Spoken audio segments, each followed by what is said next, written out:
Buen día para todos. En esta sesión vamos a abordar el tema de fisiología del páncreas endocrino. Entonces, como objetivo de aprendizaje de esta sesión vamos a tener el describir las funciones del páncreas endocrino, ¿sí?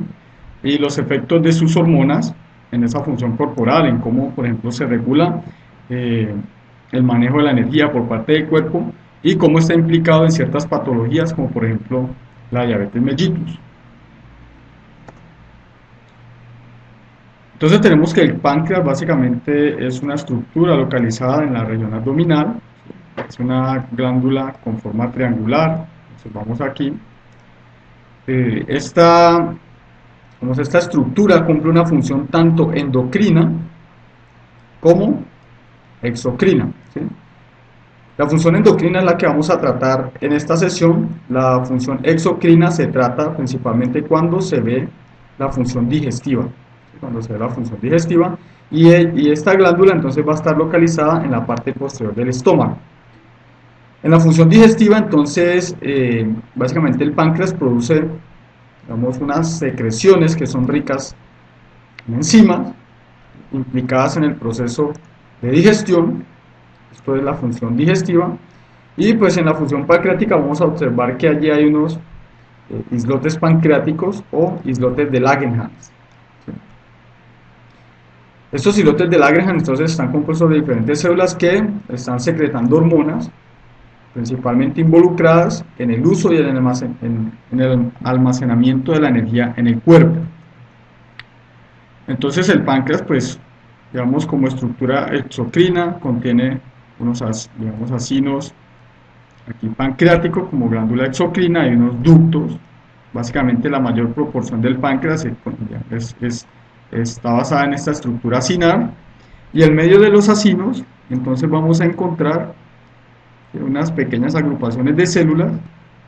Vayamos acá, por ejemplo, que serían los islotes de Langerhans o los islotes pancreáticos, que contienen diferentes tipos de células que van a secretar hormonas de forma específica. Entonces estos islotes pancreáticos básicamente se han descrito que digamos, en medio de ese páncreas o en la masa de ese páncreas hay alrededor de 1.000.000 de islotes, ¿sí? Están dispersos a lo largo de la masa del páncreas allí. Esos islotes pancreáticos entonces corresponden a una masa total de entre 1 y 2% de la masa pancreática. O sea, es realmente, digamos, pequeña la proporción en masa a la cual corresponden esos islotes pancreáticos, y cada uno de estos islotes entonces contienen, digamos, en general 4 tipos de células: unas células alfa que van a producir glucagón, unas células beta que van a producir insulina, unas células delta que producen somatostatina y unas células F que producen polipéptido pancreático. Entonces, en general, la localización de estas celulitas en el islote, digamos, se ha caracterizado de que en general las células beta se encuentran más hacia la zona central del islote, serían estas, de este color.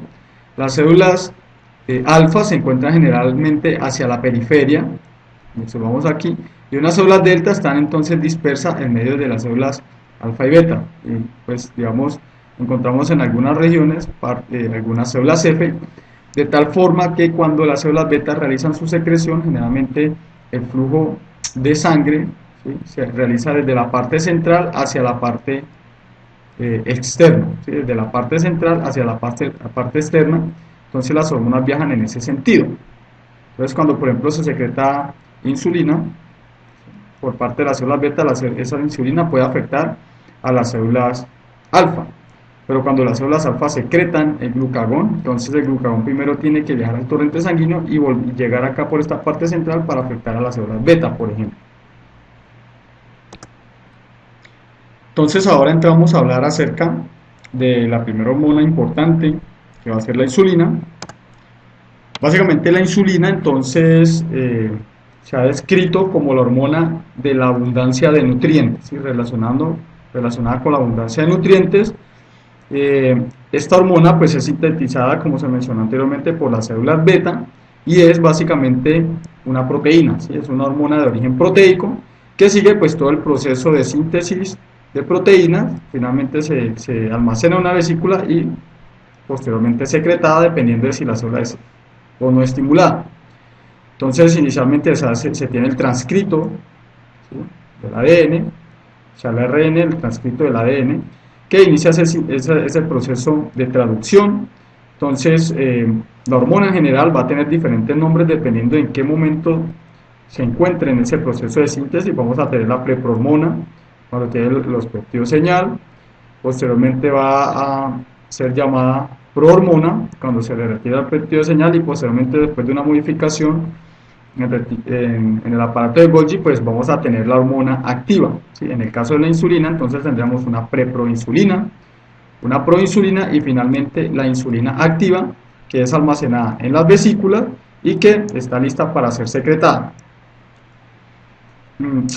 Además de, digamos, de esto, vamos a tener que la secreción de la insulina generalmente está acompañada de un fragmento que va a ser fragmento residual o cadena C, un péptido fragmento, ese mismo cadena C. Aquí observamos entonces la estructura, digamos, un esquema de la estructura de la insulina.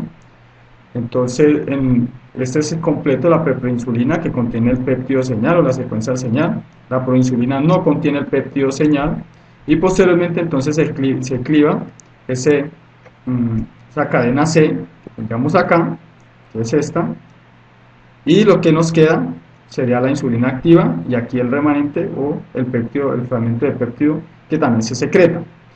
Posteriormente, después de su secreción, pues esto entra hacia el torrente sanguíneo, y pues por donde va a ser transportado hacia todas las partes del cuerpo o las células del cuerpo.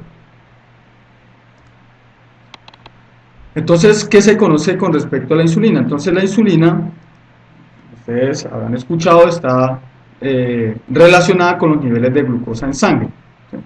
Entonces, en las personas normales, en un sujeto normal, vamos a observar que cuando a la persona se le da glucosa de forma oral, entonces en respuesta se produce un pico de insulina, digamos, que está relacionado entonces con la disminución de ese nivel de glucosa en el plasma sanguíneo. Cuando disminuyen los niveles de glucosa, entonces los niveles de insulina también caen.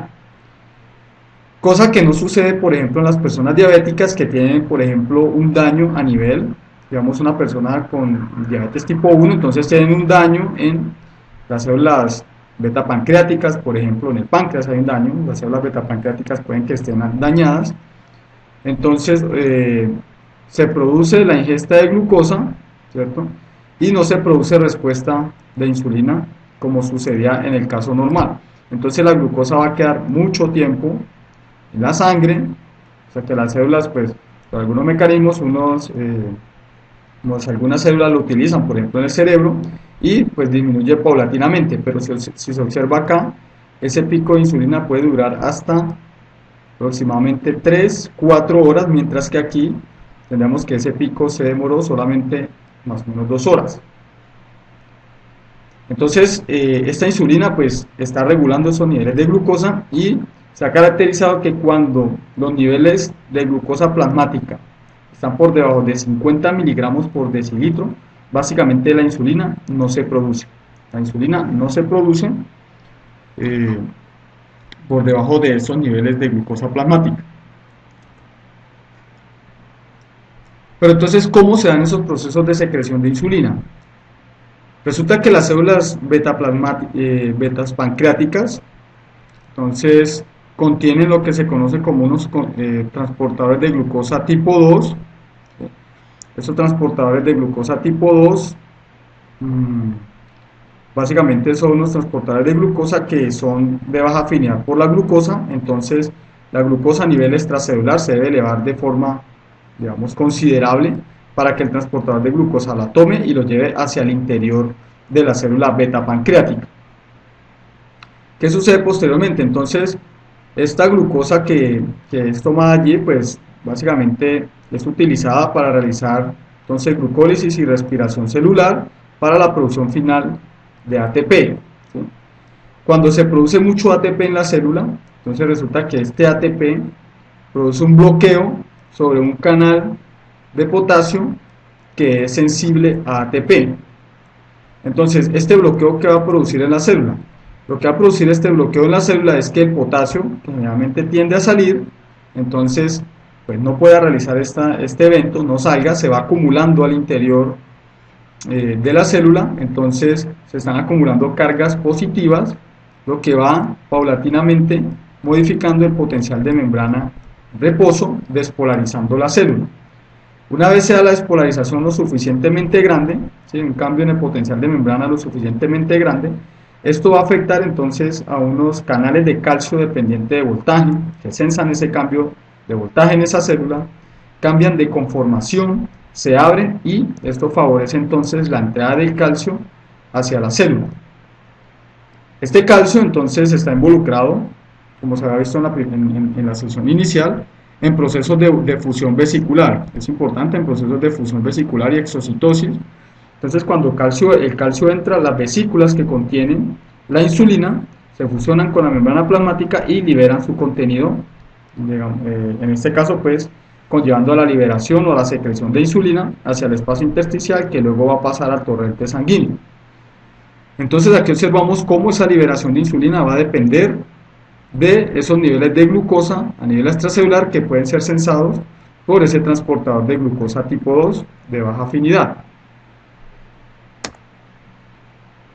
Entonces aquí tenemos otra representación, básicamente es el mismo evento, cuando las células beta-pancreáticas están en reposo, entonces la glucosa en sangre es baja, el transportador de glucosa no lo mueve, simplemente los niveles de ATP son bajos y el canal de potasio va a estar abierto y digamos el potasio puede salir de la célula. Esto pues no va a involucrar variación en el potencial de membrana, ni mucho menos despolarización, y las vesículas no van a ser, digamos, fusionadas con la membrana y por tanto no se produce la liberación.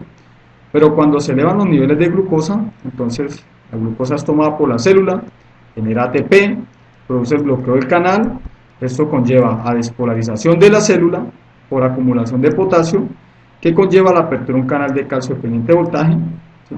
El calcio entra y favorece la secreción de la insulina. Además de ser activada por, digamos, la glucosa, que como hemos visto, entonces la glucosa induce incremento de los niveles de ATP, que induce una despolarización y finalmente entonces esa despolarización está asociada a la secreción de insulina. Vamos a observar que otros nutrientes como la leucina, que es un aminoácido, también puede desencadenar en una respuesta similar, ya que es utilizado, por ejemplo, él puede ingresar a la glucólisis a través del piruvato para generar ATP, por ejemplo, ¿sí? Y en la mitocondria también puede entrar de forma directa. Otro tipo de estímulos que nosotros vamos a observar es a través de esta hormona que hace la colicistoquinina, y vamos a tener la acetilcolina del sistema nervioso parasimpático, que son capaces de estimular la secreción de insulina. Otros pueden ser los agonistas beta-adrenérgicos, el glucagón, ¿sí? Que estimulan esta vía a través de una proteinquinasa A, mientras que ligandos como somatostatina, galanina y algunos agonistas alfa-adrenérgicos inhiben, básicamente lo que hacen aquí es inhibir la secreción entonces de insulina. ¿Cuáles son esas acciones de la insulina? Entonces, para hablar de las acciones de la insulina, nosotros vamos a tener en cuenta que el receptor de la insulina pues es un receptor de tirosinquinasa, al cual cuando se unen los ligandos, en este caso la insulina, entonces básicamente se activa esa tirosinquinasa, ¿sí? Y esto pues generalmente está asociado a una fosforilación de un sustrato de respuesta a insulina. Observamos acá, se produce la fosforilación. Y esta fosforilación pues induce unas respuestas a nivel celular. Entonces, para hablar acerca de los efectos de la insulina, pues tenemos que hablar de una u otra forma de los transportadores de glucosa. Entonces, de los transportadores de glucosa hay diversos tipos, pero aquí, digamos, tenemos los transportadores de glucosa tipo 2, están en el hígado y en el páncreas, los transportadores de glucosa tipo 4, que son los transportadores que son sensibles a los efectos de la insulina. Vamos a tener, por ejemplo, un transportador de glucosa tipo 3 que está constitutivamente en el cerebro, que permite la captación de glucosa pues, por parte de este órgano. Entonces, en general, estos transportadores de glucosa pues, permiten, ¿sí?, la difusión facilitada de la glucosa hacia el interior de la célula. Además de esos tipos de transportadores que mencionamos, pues también hay otros tipos, como por ejemplo el transportador de glucosa tipo 1, ¿sí? Este es básicamente ubicuo. Entonces está por ejemplo en el músculo esquelético, ¿sí? Está también en la célula, en los adipocitos. Tenemos, como lo habíamos mencionado, los transportadores de glucosa tipo 2, ¿sí?, que son de baja afinidad, que lo hemos mencionado en el sensado de la glucosa por parte de la célula beta pancreática.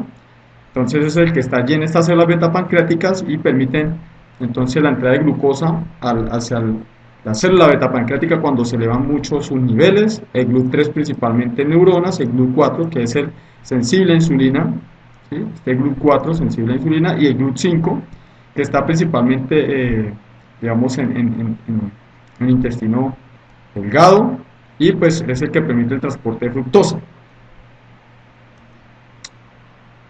Entonces, una vez se ha activado ese receptor de insulina, entonces las respuestas que se dan a nivel celular, ¿sí?, o las respuestas que tienen a nivel celular, pues son variadas, que van desde el transporte de glucosa, en el cual va a estar implicado ese transportador de glucosa tipo 4, síntesis de proteínas, síntesis de grasas, ¿sí?, básicamente síntesis digamos, de glucosa o de glucógeno, y está también relacionado con el crecimiento y la expresión génica. Entonces básicamente está muy relacionado con el almacenamiento de energía, ¿sí?, ya sea en forma de proteínas, de grasa o de glucógeno en el cuerpo. Entonces aquí observamos de nuevo glucógeno, síntesis de proteínas, expresión génica. Entonces incrementa el transporte de glucosa, ¿sí? Entonces básicamente esos son los efectos de manera general. Entonces tenemos que estos efectos se dan principalmente en los hepatocitos, ¿cierto?, a nivel de hígado, en las células de músculo esquelético, las fibras musculares, y en el tejido adiposo, en este caso pues adipocito, teniendo como resultado neto entonces el almacenamiento de energía por parte del cuerpo. Esto es bastante importante que se tenga claro, resulta en almacenamiento de energía. Entonces aquí tenemos de nuevo, ¿sí?, digamos, el receptor de insulina siendo activado por la insulina, desencadena una serie de cascadas metabólicas, diversas cascadas, ¿sí? También desencadena, por ejemplo, en la traducción proteica, de una u otra forma, que va a conllevar, entonces ya lo hemos mencionado, esta parte que tenemos acá, pues digamos vamos a entrar en detalle de todas esas cascadas metabólicas. Entonces ya como resultado el almacenamiento de la glucosa, su oxidación para ser pues almacenada. Obviamente este almacenamiento de glucosa se da a través de la, digamos, expresión del transportador de glucosa tipo 4 en membrana, síntesis de proteínas, disminución de esa proteólisis que se puede realizar las proteínas, síntesis de triglicéridos por una parte, o sea, almacenamiento de grasas, y obviamente aquí se disminuye la lipólisis, o sea, la degradación de la grasa, y también pues la expresión génica. En general, ¿qué se ha observado? Entonces lo que se ha observado es que cuando una célula es sometida digamos, a los efectos de la insulina, por ejemplo, ya sea de hígado, de músculo esquelético o de tejido adiposo, ¿sí?, en hígado no sucede esto. Entonces, digamos que la glucosa que va a aparecer al interior de la célula va a ser cada vez mayor, se va incrementando cuando está la insulina presente. ¿Esto por qué? Pues porque simplemente se expresan en membrana esos transportadores de glucosa. Vamos a observar que cuando no está presente la insulina, entonces ese transportador de glucosa tipo 4 no se expresa y pues la célula lo toma a un ritmo o una tasa mucho menor. Entonces, ¿cuál es la acción de la insulina en el hígado? La acción de la insulina en el hígado, ¿sí?, entonces aquí no va a estar mediando, aquí no está presente el transportador de glucosa tipo 4, hasta lo que se sabe. Aquí hay un transportador constitutivo, ¿sí? Que es el transportador de glucosa tipo 2 de forma constitutiva, el hepatocito, entonces adquiere o, ¿sí?, ingresa esa glucosa a su citoplasma. Ya una vez esa glucosa en el citoplasma, entonces se estimula la oxidación de la glucosa, ¿listo? A través de esta vía. Entonces, a través de la fosfofructoquinasa se incrementa esa actividad de esa enzima. Acá en esta función se incrementa la actividad, o sea, se verá acá. Entonces vamos a tener que también se va a incrementar la actividad de la glucógeno sintasa en general para favorecer la formación de glucógeno. Esas son vías de síntesis de glucógeno. Veamos que las vías de degradación como glucogenólisis se van a ver disminuidas. Vamos a tener aquí que la vía de, en este caso, la glucólisis se va a ver incrementada. Esto con el fin, entonces, de producir piruvato, que va a ir hacia entonces la mitocondria, a producir acetilcoenzima A, y por una parte, entonces, se favorece la lipogénesis, ¿cierto? Finalmente, la formación de triglicéridos y posteriormente de, digamos, gotas de grasa almacenando en forma de grasa. También se va a estimular a nivel del hepatocito, entonces, la síntesis proteica, y observemos aquí que básicamente la degradación se va a ver inhibida. En general, todos los procesos de degradación de macromoléculas se van a ver inhibidas en el hígado. Por ejemplo, el tomar los ácidos grasos con acetilcoenzima A para formar cuerpo cetónico no se va a ver, en este caso, favorecida en presencia, digamos, de la insulina, ¿sí?, que estimula. Aquí observamos cómo la insulina llega a su receptor y estimula todos estos eventos al interior del hepatocito.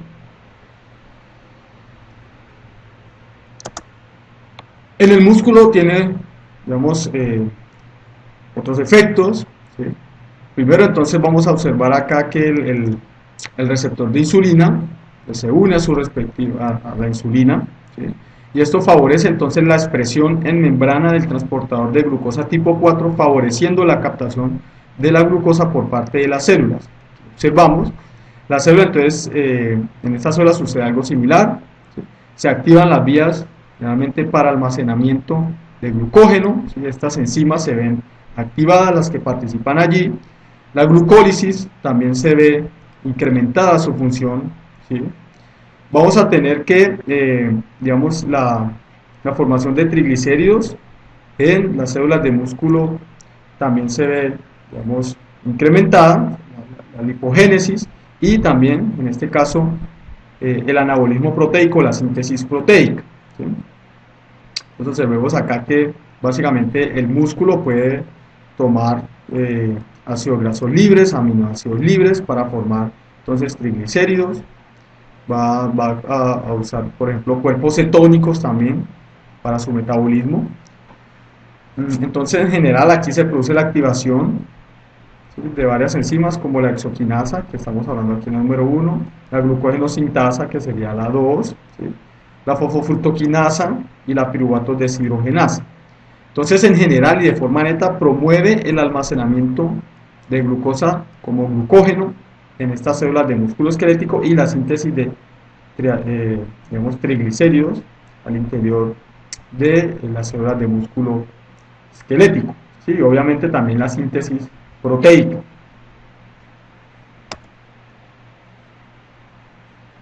En los adipocitos sucede también almacenamiento de energía, ¿sí? Obviamente el transporte de glucosa, como hemos mencionado, también se va a ver incrementado. Aquí obtenemos el receptor de insulina, llega la insulina, y esto entonces estimula la expresión de estos transportadores de glucosa tipo 4 y ese transporte de glucosa hacia el interior del adipocito se ve incrementado. En general aquí entonces vamos a observar que, digamos, la oxidación de la glucosa, entonces se ve incrementada esa función acá. Vamos a observar que toda la ruta metabólica de síntesis de grasa se va a ver incrementada como tal, y en los adipocitos, que son las células especiales para almacenar grasa, entonces se sintetizan triglicéridos que son almacenadas en gotas de grasa. Entonces, en este caso, pues incrementando su tamaño. ¿Listo?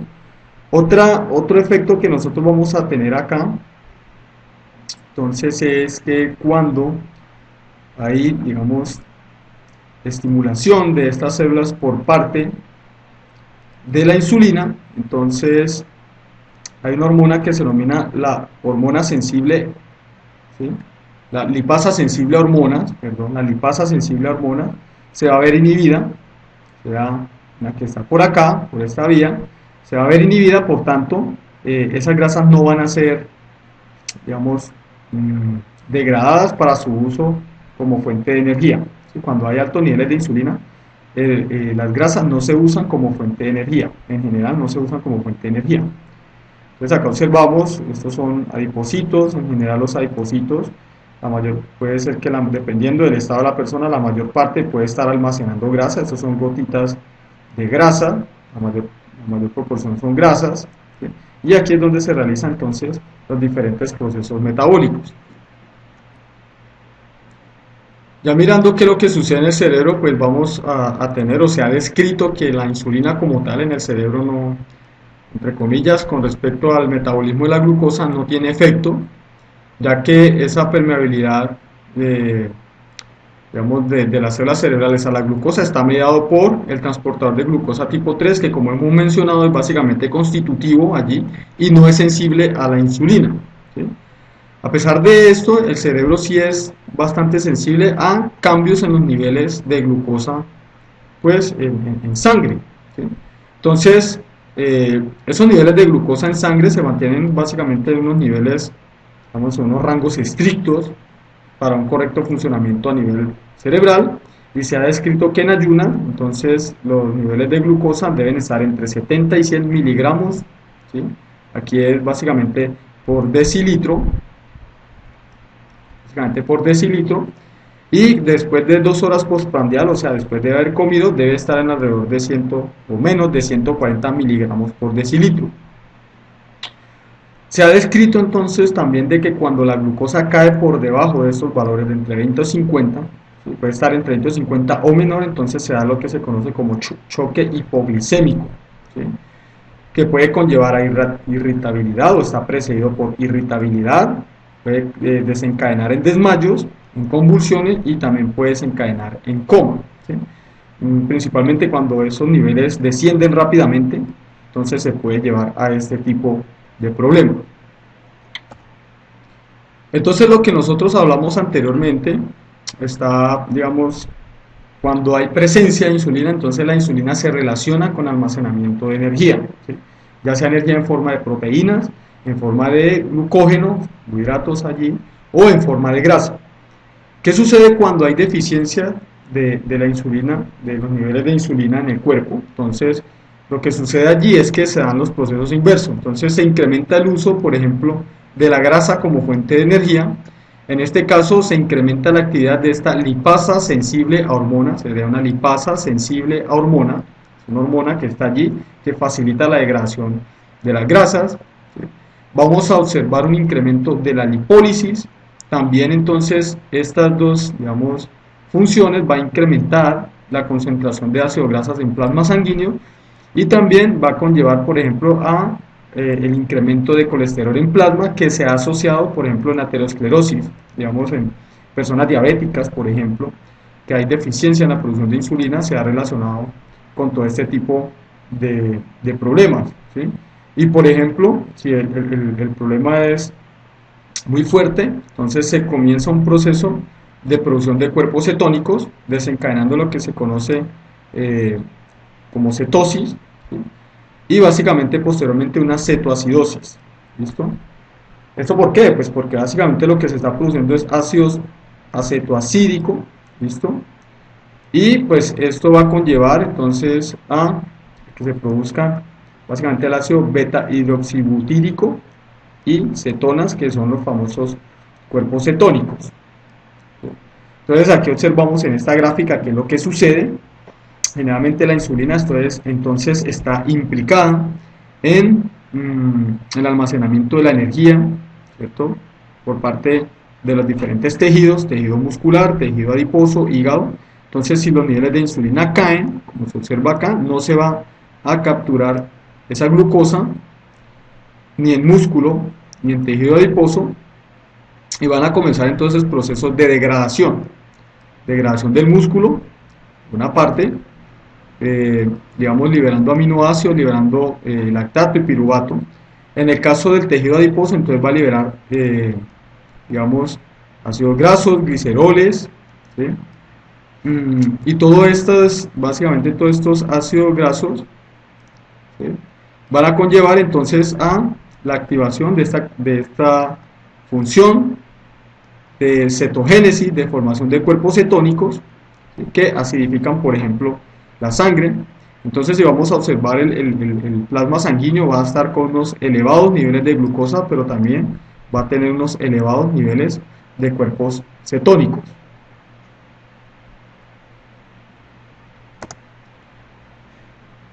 Entonces, esta insulina, como vimos que está relacionada con el almacenamiento de energía por parte de los diferentes tejidos, ¿sí?, entonces tiene una importancia supremamente fuerte en todo el proceso de crecimiento en el humano, ¿sí?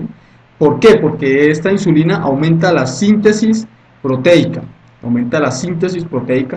por ejemplo a nivel muscular, ya que incrementa también, está relacionada con un incremento en el transporte de aminoácidos, ¿sí?, a las células, principalmente de valina, isoleucina, ¿sí?, tirosina y fenilalanina.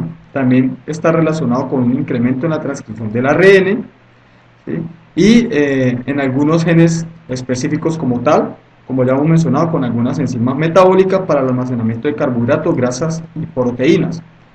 Obviamente también está relacionada en el crecimiento, porque como vimos, al incrementar los procesos anabólicos, también por otra parte están disminuyendo esos procesos catabólicos, ya sea de catabolismo proteico en músculo o gluconeogénesis en hígado, ¿sí?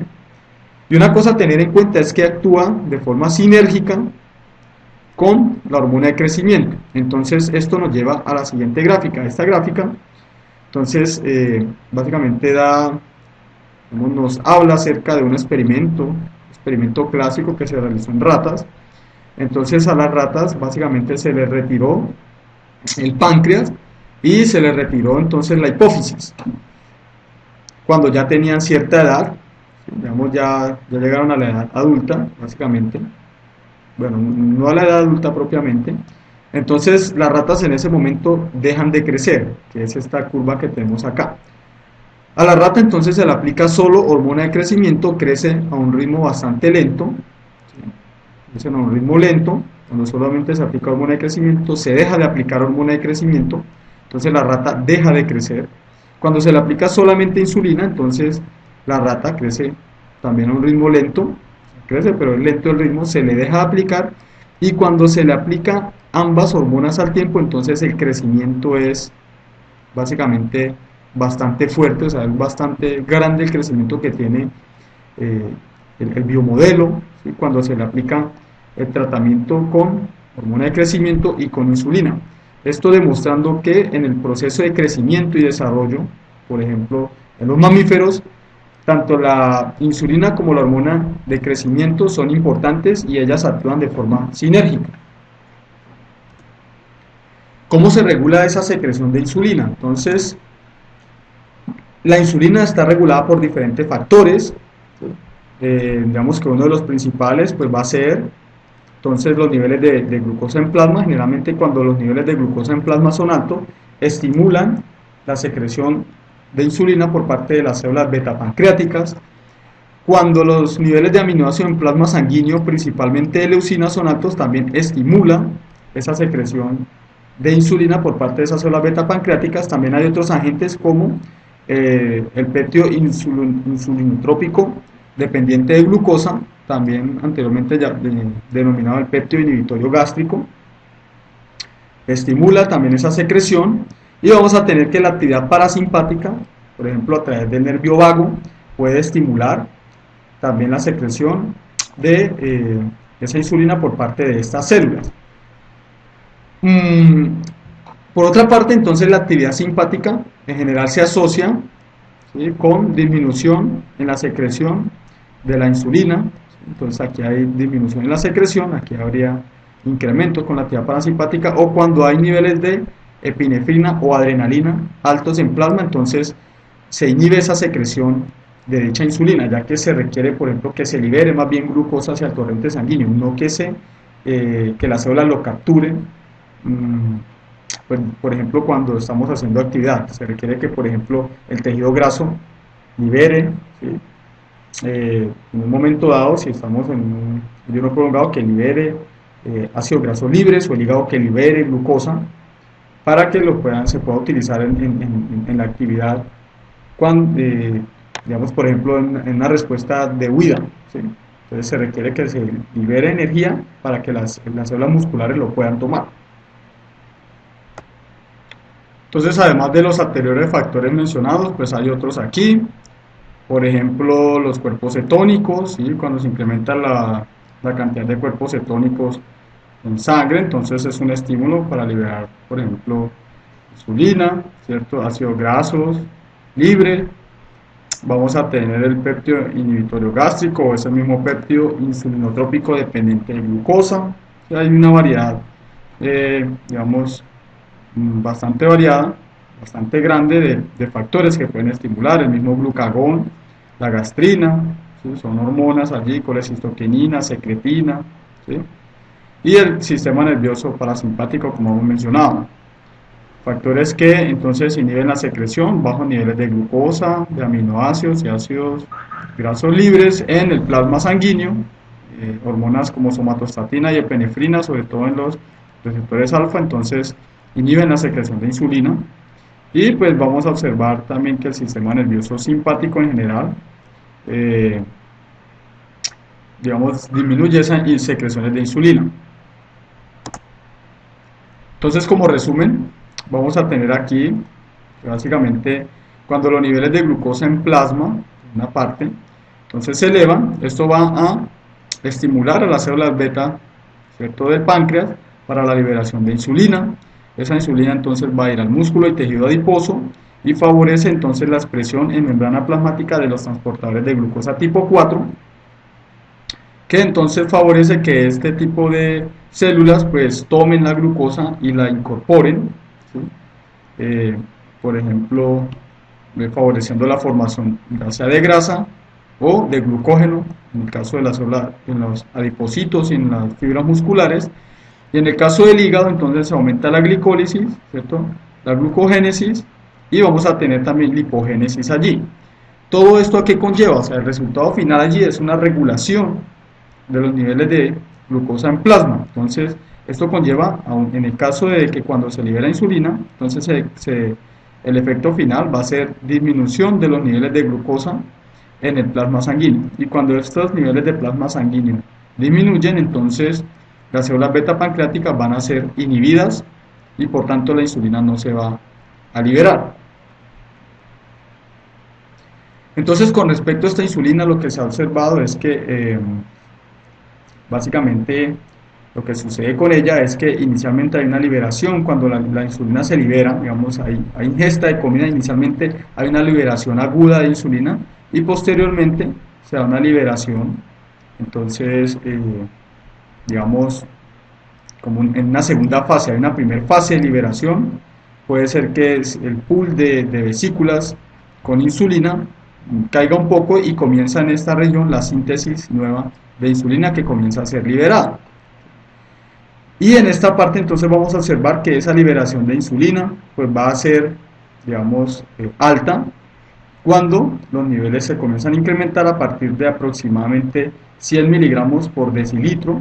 Digamos, hay un incremento básicamente lineal hasta casi 200, como vemos acá, hasta 200 hay un incremento lineal. Eso es el rango en que maneja, digamos, el cuerpo, nivel 70 y 100, nivel en ayunas, hasta 140 después de comer. Ya cuando hablamos de 200, esos son unos niveles de glucosa muy altos. Si los niveles de glucosa en plasma sanguíneo se incrementan muchísimo, entonces se llega a un límite máximo de secreción de glucosa, pues dado por la misma cantidad de células que hay, ¿sí?, que son limitadas, y también tiene una capacidad limitada de producción de insulina.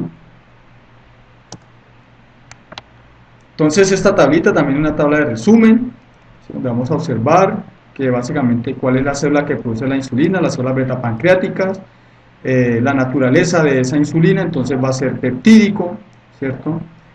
Su síntesis es, básicamente sigue toda la ruta de síntesis de proteína, ella se transporta disuelta en plasma, tiene un tiempo de vida medio en plasma de 5 minutos, y pues ya hablamos de los factores que estimulan su liberación, cuáles son las células diana, entonces el hígado, el músculo y el tejido adiposo, ¿cierto? Entonces aquí habíamos mencionado que, por ejemplo, el cerebro es un órgano que no depende de la insulina. ¿Cuál es el receptor? Entonces es un receptor de tirosinquinasa que está en membrana plasmática de la célula, y el efecto macroscópico, ¿sí? El efecto grande que él tiene es disminuir los niveles de glucosa en plasma sanguíneo por los mecanismos anteriormente mencionados. Y los niveles, los efectos a nivel celular, pues entonces es el almacenamiento de energía, ya sea por incremento de la síntesis de glucógeno, incremento en la síntesis de proteína, incremento en la síntesis de triglicéridos y pues digamos en el metabolismo de la glucosa también.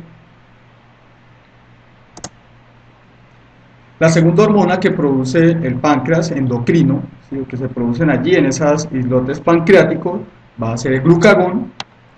Básicamente el glucagón, entonces es una hormona también de característica proteica, es un polipéptido de 29 aminoácidos.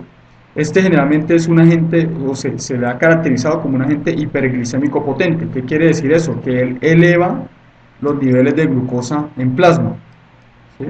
Glucosa en plasma, teniendo un efecto contrario a lo que hace la insulina. Eleva esos niveles de glucosa. ¿Quién lo produce? Lo producen las células alfa, el páncreas, y el principal órgano pues va a ser el hígado. En este caso va a ser principalmente el hígado, en el que va a promover entonces por una parte la glucogenólisis, ¿cierto? O sea, la ruptura del glucógeno en glucosa. La gluconeogénesis entonces va a utilizar sustratos, como por ejemplo el ácido láctico, ¿cierto? Va a utilizar algunos aminoácidos para la síntesis de glucosa, y la liberación de glucosa desde ese hígado hacia el torrente sanguíneo. ¿Listo? Entonces acá la síntesis de glucagón entonces es similar al proceso que hablamos para la síntesis de insulina. Entonces vamos a tener en todo su proceso de síntesis un preproglucagón, un proglucagón y posteriormente la hormona activa que viene a ser el glucagón. Obviamente todo esto mediado por aquí una transcripción, acá una traducción. Y pues ahí vamos a tener acá pues que digamos ese proglucagón pues da origen a unos fragmentos, allí el glucagón. Vamos a, dependiendo de dónde se realice el corte, pues puede generar diferentes tipos de péptidos. ¿Cuáles entonces esos efectos de glucagón en los hepatocitos? Entonces en los hepatocitos vamos a observar que está el receptor de glucagón, allí se une el glucagón y el glucagón, entonces activa una cascada metabólica que va a inducir por una parte digamos la activación de la glucogenólisis, la degradación del glucógeno en glucosa 1-fosfato, que posteriormente entonces va a ser en este caso transformado en glucosa, ¿cierto? Y posteriormente exportado hacia el torrente sanguíneo, ¿sí? Entonces hay liberación de energía hacia el torrente sanguíneo. Todas las vías básicamente de síntesis de glucógeno, ¿sí? O que conllevan a la síntesis de glucógeno como esta, van a ser inhibidas. Básicamente la glucólisis también de una u otra forma se ve reducida, y la gluconeogénesis entonces se va a ver aumentada, ¿sí? Vamos a tener también aquí que se va a incrementar entonces el catabolismo de los lípidos, ¿sí? Se incrementa, entonces vamos a observar la formación de ácidos grasos libres, acetilcoenzima A, que en la mitocondria me va a producir cuerpos cetónicos que van a ser exportados hacia el torrente sanguíneo. Entonces hay liberación de energía a partir de esos hepatocitos, y eso que tenemos acá entonces nos va a indicar cómo es esa liberación de glucagón respecto a los niveles de glucosa en el plasma sanguíneo. Entonces cuando los niveles son bajos, empezamos desde acá, niveles bajos, digamos, estaremos en 50 miligramos por decilitro de glucosa, 60, 70, 80, entonces se produce la mayor secreción de ese glucagón. A medida que se incrementa, entonces los niveles de glucosa en el plasma sanguíneo, los niveles de glucagón entonces comienzan a disminuir, ¿cierto? Hasta que se llega pues a, digamos, al nivel homeostático de la glucosa, en la cual se libera muy poco glucagón. Entonces, ¿qué factores regulan esa secreción de glucagón? Los factores que regulan la secreción de glucagón, entonces va a ser bajos niveles de glucosa en el plasma sanguíneo, ¿cierto? Altos niveles de aminoácidos en plasma sanguíneo, como la arginina. Vamos a tener que estimulación por parte del sistema nervioso simpático, va a estimular entonces la secreción de glucagón para que se eleven los niveles de glucosa en plasma sanguíneo, que va a ser utilizado entonces, por ejemplo, por las células de músculo esquelético. El estrés también incrementa la liberación de glucagón, y el ejercicio, que generalmente está asociado con activación del sistema nervioso simpático. En la inhibición entonces va a jugar una hormona que va a ser la somatostatina, que es secretada por otra de las células que hacen parte de esos islotes pancreáticos. La insulina inhibe la secreción de glucagón, y obviamente un nivel de glucosa en sangre alto inhibe también su secreción. Entonces aquí tenemos la tabla de resumen. ¿Cuál es la célula que lo produce? Entonces las células alfa producen el glucagón. La naturaleza química pues es un polipéptido, ¿cierto? ¿Cómo se sintetiza? Sigue la ruta de síntesis proteica normal, se transporta disuelta en plasma, tiene un tiempo de vida media de alrededor de 5 minutos. Los factores que afectan la liberación, entonces ya lo mencionamos anteriormente. ¿Cuál es el órgano primario? ¿Cierto? Digamos el blanco primario, el órgano blanco primario, el hígado, ¿sí? Vamos a observar que entonces el receptor pues es un receptor acoplado a proteína G, y el efecto global en el cuerpo va a ser incrementar los niveles de plasma, los niveles de glucosa en plasma. ¿Listo? ¿Por qué mecanismo? Ya sea glucogenólisis, gluconeogénesis, aumentos de lipólisis, también lleva a producir cuerpos cetónicos.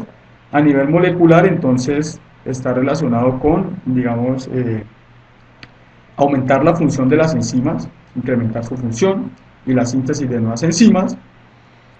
Y ya por último, entonces, veremos acá que cómo es esa secreción, entonces, del glucagón. Cuando disminuyen los niveles de glucosa en plasma, o cuando están bajos, entonces, básicamente se estimulan las células alfa pancreáticas, se van a inhibir las células beta pancreáticas, por tanto no se libera insulina, toda esta parte digamos, no se libera, ¿sí? Entonces esos bajos niveles de insulina van a conllevar a que en el músculo y tejido adiposo se libere energía en formas diferentes, como aminoácidos, lactato, piruvato y ácidos grasos libres. Entonces el glucagón, debido a estos bajos niveles de glucosa, que es liberado por digamos, bajos niveles de glucosa que estimulan a las células beta alfa pancreáticas y que liberan glucagón, entonces van a afectar el hígado, favoreciendo los procesos de glucogenólisis, entonces la degradación de la glucosa que está ya almacenada en ese hígado, los procesos de gluconeogénesis a partir de lactato, piruvato y aminoácidos, entonces la formación de glucosa a partir de ellos, y también la formación de cuerpos cetónicos o cetonas cuando se tiene una, digamos, hipoglicemia prolongada en condiciones normales, ¿sí? Digamos que una persona dejó de comer por mucho tiempo, entonces se producen los cuerpos cetónicos bajo esas condiciones. Entonces vamos a observar que se produce entonces un incremento de esos niveles de glucosa en el plasma sanguíneo, y también la producción de cuerpos cetónicos. Estos cuerpos cetónicos entonces juegan un papel importante, sobre todo como combustible para el cerebro, ¿sí? Entonces el cerebro en ese momento puede depender de dos fuentes de energía, que va a ser la glucosa por una parte y los cuerpos cetónicos por otra, que digamos puede ser usado en su metabolismo. Entonces, ¿qué tenemos acá? Lo que vamos a tener es que tanto la insulina, ¿cierto?, como el glucagón van a estar participando en esa homeostasis de esa glucosa en el plasma sanguíneo, y de hecho van a regular digamos, el metabolismo en el cuerpo. Cuando los niveles de insulina son muy altos, entonces se favorece el almacenamiento de energía, entonces la oxidación de glucosa, que permite pues que esa glucosa posteriormente sea usada en síntesis de glucógeno, ¿cierto? Que entre hacia la glucólisis y posteriormente favorezca la síntesis de grasas y también está relacionado con incremento en la síntesis de proteínas. Mientras que cuando hay elevados niveles de glucagón, se favorece básicamente el uso de esa energía almacenada, sobre todo en el hígado, a través de la glucogenólisis o la degradación de glucógeno, la gluconeogénesis, entonces la formación de glucosa a partir de, por ejemplo, aminoácidos, lactato, y también un aumento de la cetogénesis. Se produce una degradación, digamos, en el tejido adiposo por deficiencia o por bajos niveles de insulina. Esos ácidos grasos van al hígado y se convierten en cuerpos cetónicos. Ahora pasamos a una tercera hormona que va a ser la somatostatina.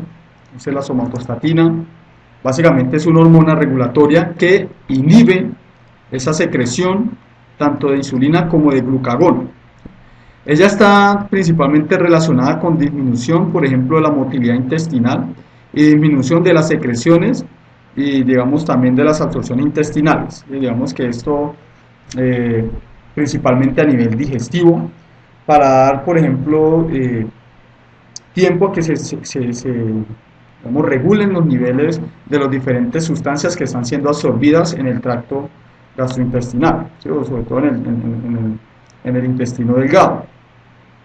¿Qué permite también esta somatostatina? Que va a ser liberada por las células delta.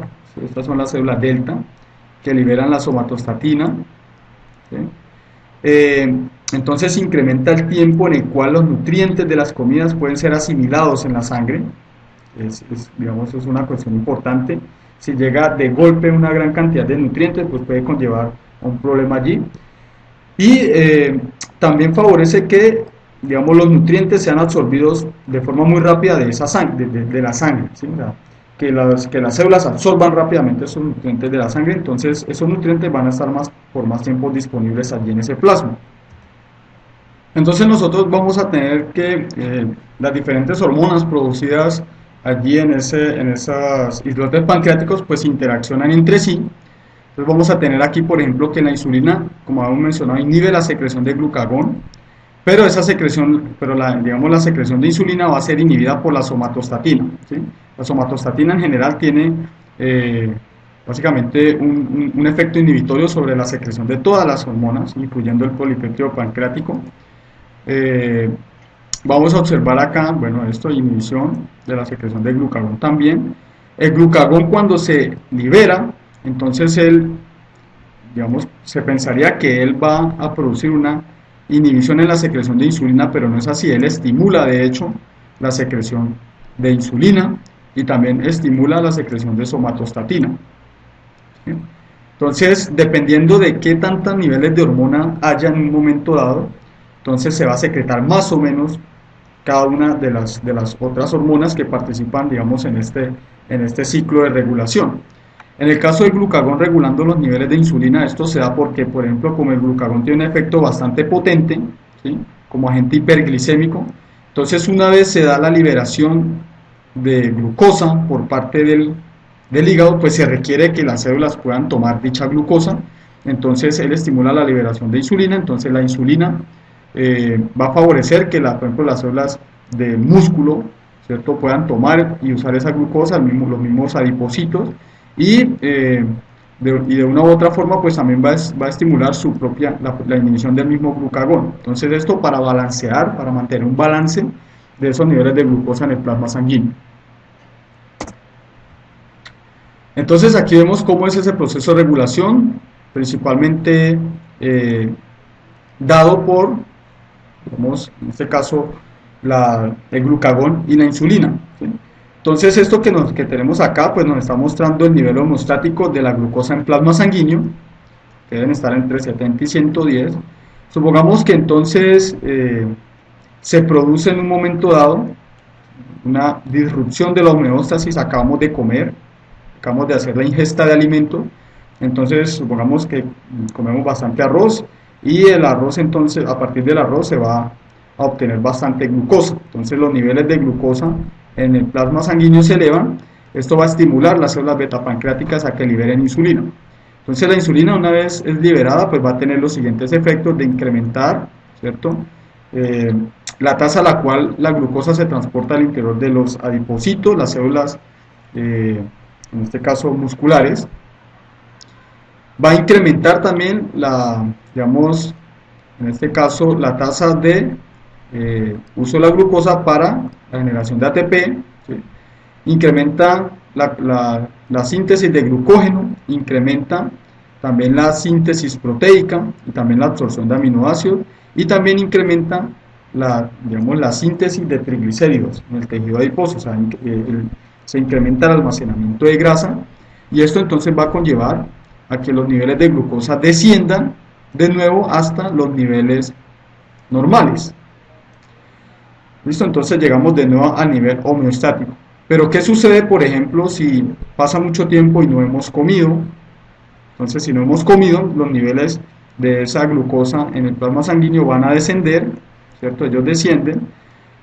Entonces la homeostasis se va a ver alterada en este momento. Entonces esos niveles bajos de glucosa van de una u otra forma a estimular la secreción del glucagón, que va a tener su efecto en el hígado. Entonces en el hígado va a favorecer básicamente hidrólisis de glucógeno en glucosa.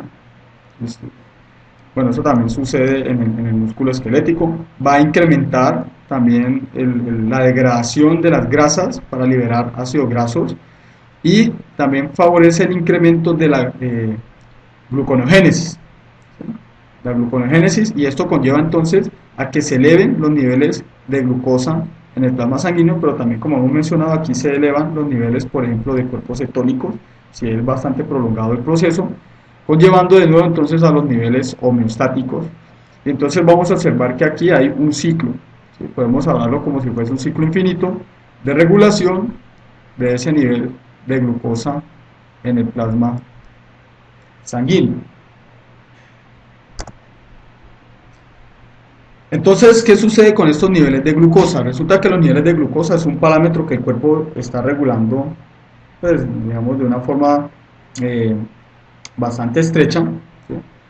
Entonces, lo que se ha descrito es que esos niveles de glucosa en condiciones normales, vamos a hablar aquí de unas personas en condiciones normales, deben estar en ayunas en unos valores de entre 70 y 100 miligramos por decilitro. Estas son condiciones normales, ¿sí? Estas serán las condiciones normales. ¿Qué sucede con la persona entonces cuando, digamos, ingiere alimento?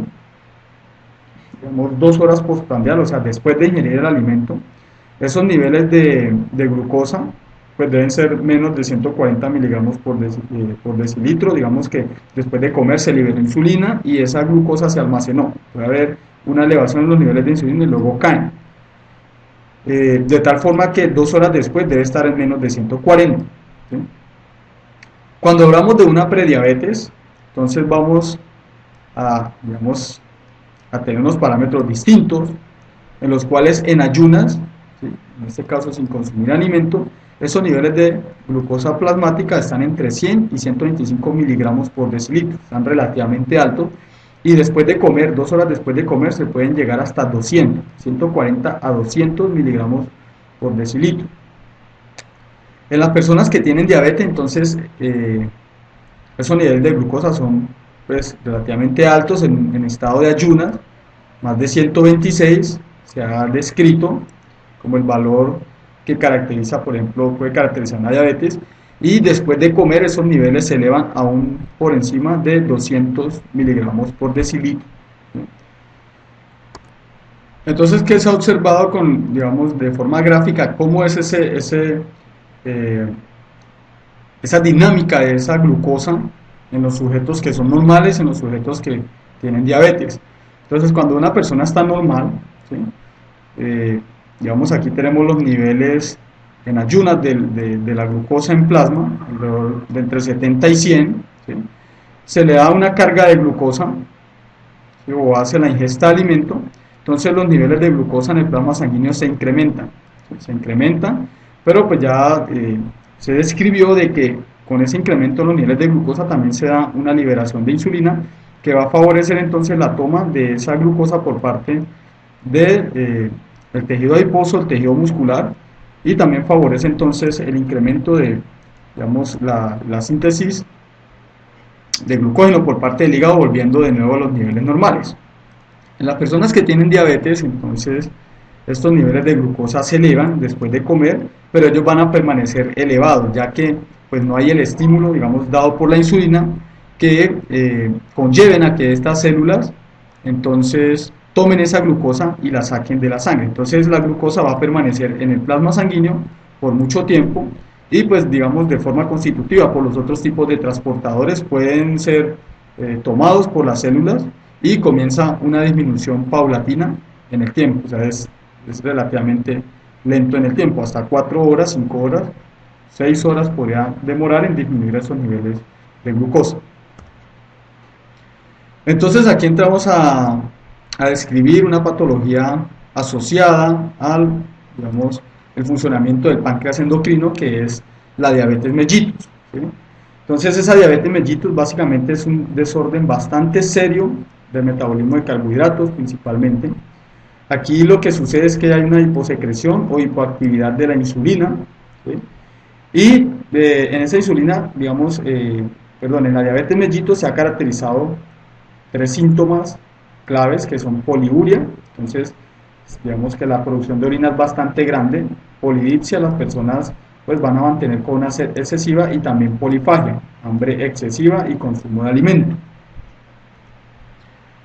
Entonces, ¿qué tenemos? Entonces lo que vamos a tener aquí es que debido básicamente a que hay un problema, ya sea por resistencia a insulina o porque la insulina no se está produciendo, ¿sí? En este caso, entonces vamos a observar que allí entonces se disminuye el uso, ¿cierto?, de la glucosa y la toma de la glucosa por parte del hígado, por parte de las, en este caso, las células del tejido adiposo, los adipocitos y las fibras musculares, no toman esa glucosa, entonces la glucosa va a permanecer en plasma sanguíneo, conllevando a una hiperglicemia, ¿sí? Esto es lo primero que sucede.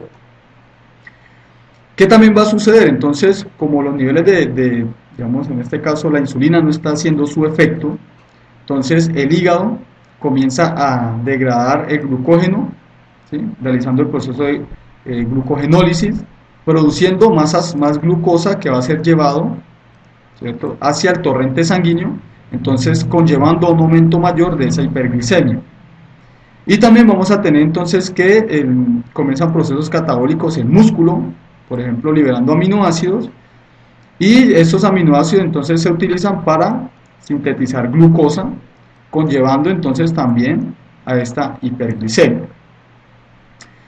¿Qué sucede entonces con estos niveles de glucosa elevados en el plasma sanguíneo? Entonces, cuando estos niveles de glucosa están muy elevados en el plasma sanguíneo, resulta que a nivel renal, pues toda la glucosa no se alcanza a reabsorber, ¿sí?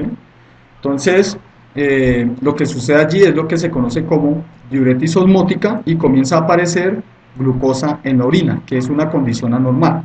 O sea, en las personas sanas, en las personas normales, básicamente la glucosa no aparece en orina, y cuando aparece entonces esa glucosa arrastra agua, ¿sí?, digamos, y en este caso incrementando la cantidad de orina producida.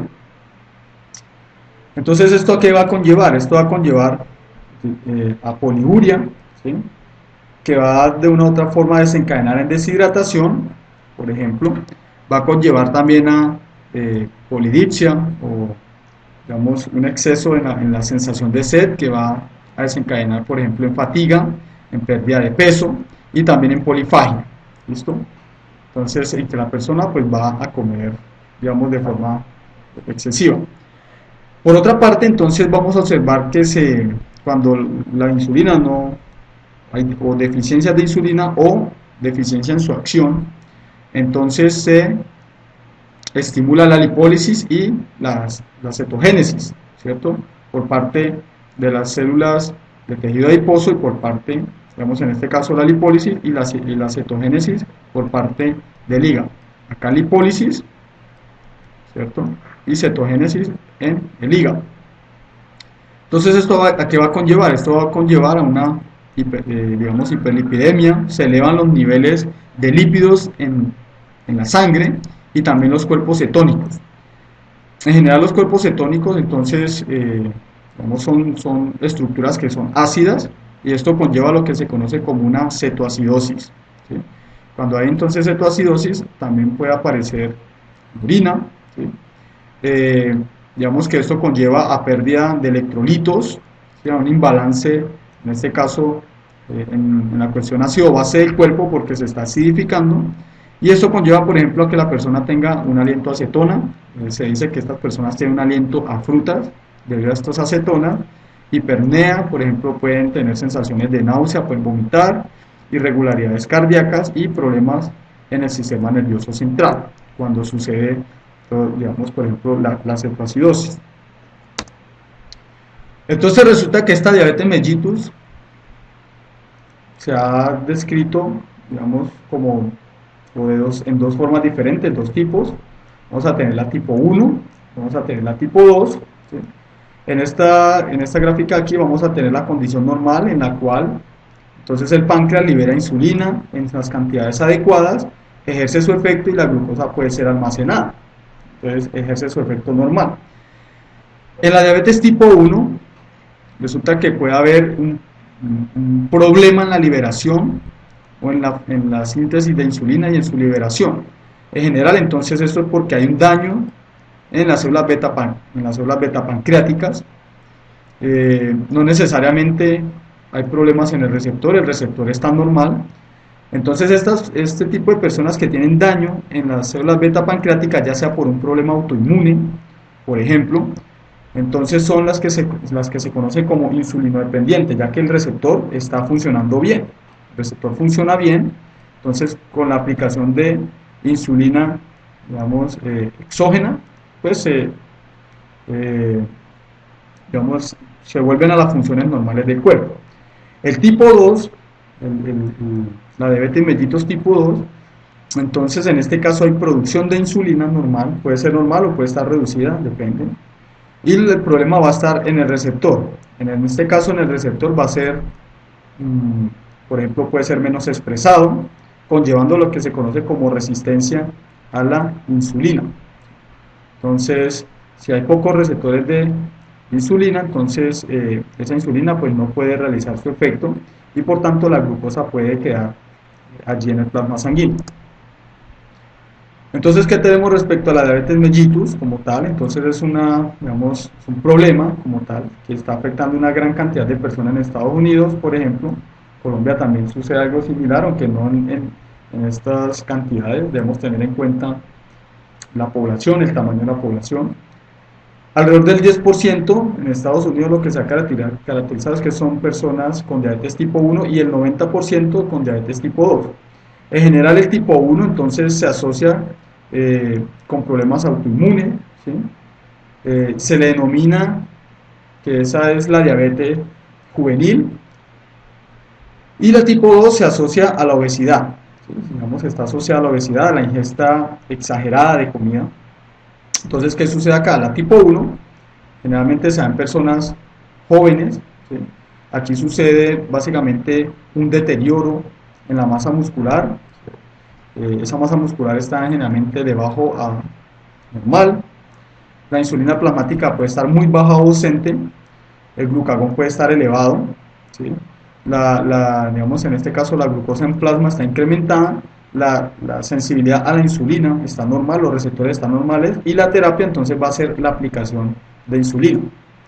Para los tipo 2, para la gente que sufre de diabetes tipo 2 o padece tipo 2, entonces generalmente está asociado a obesidad para personas ya mayores, aunque esto está cambiando, ya se observan niños con este tipo de diabetes.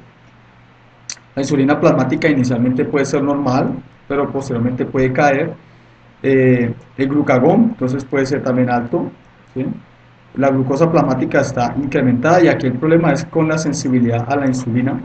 Y la terapia en las personas con diabetes tipo 2 está relacionada con pérdida de peso, por ejemplo aplicar alguno de estos tipos de fármacos como la metmorfina, las sulfolinurias y la misma insulina. Aunque cuando se aplica insulina en una persona que tenga resistencia a la insulina puede conllevar por ejemplo, en este caso, a que haya una resistencia aún mayor, ¿sí? Por lo que hemos hablado en la sesión anterior, de que si hay mucha una hormona, entonces el receptor para esa hormona se disminuye. Entonces acá tenemos un ejemplo de una persona que padece diabetes tipo 1, entonces observa aquí digamos, ese aspecto de carne derretida, ¿cierto? Vamos a observar que esas son personas que pueden estar sufriendo de cetosis y acidosis, de glucosuria, ¿sí? diuresis osmótica debido a la glucosa que aparece en la orina y pueden desencadenar en coma, ¿sí? En general, los problemas que causan este tipo de diabetes pues van a ser problemas autoinmunes, problemas virales que dañan esas células beta pancreáticas y pues digamos en este caso por una cuestión genética.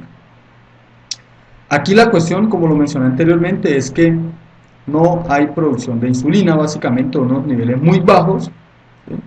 Y esto conlleva a que el cuerpo básicamente, digamos, parezca o que está en un estado de ayuno crónico, ¿sí?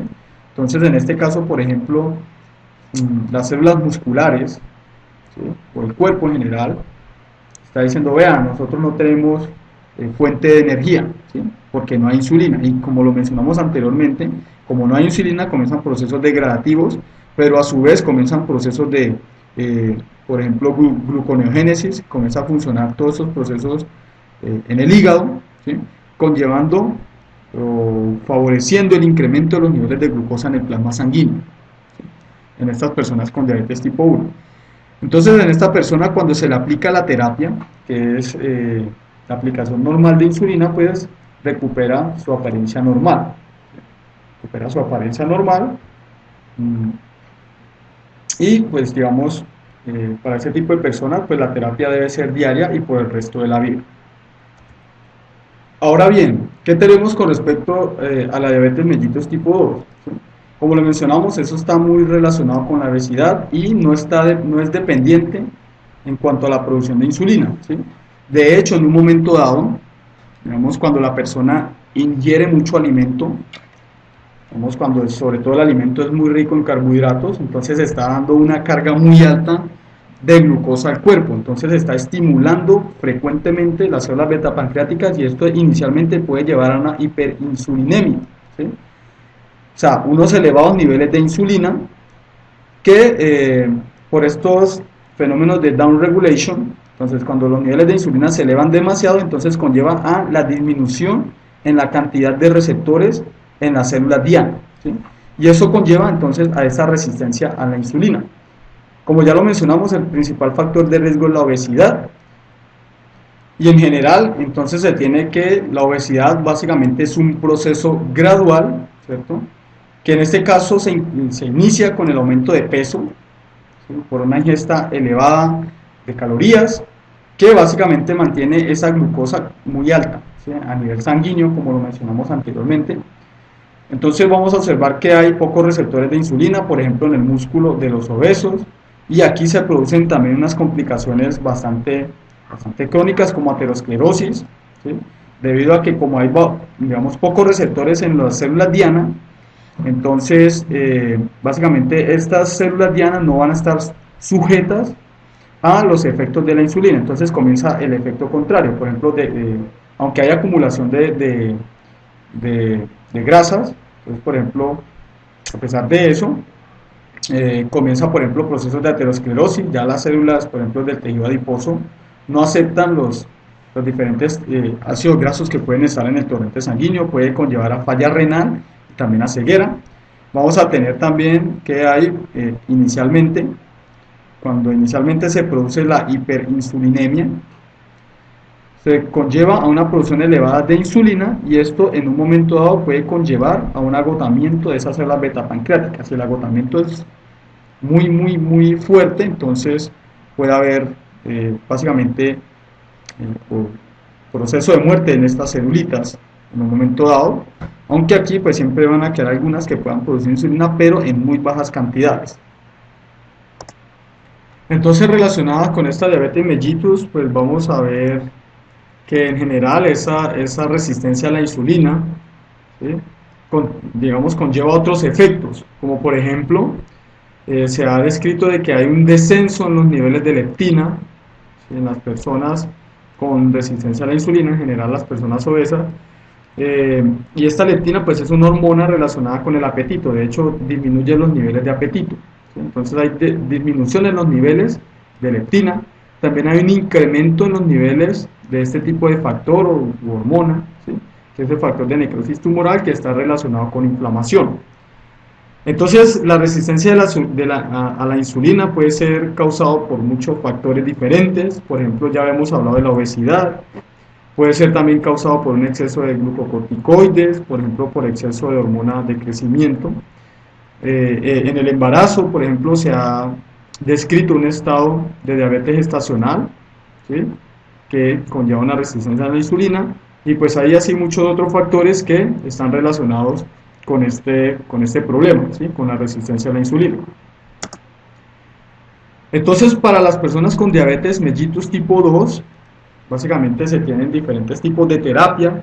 Vemos que una de las principales viene a ser la pérdida de peso. El hecho de perder peso normaliza, por ejemplo, las hormonas que mencionamos anteriormente, ¿sí? Pero también puede haber terapia farmacológica, ¿sí?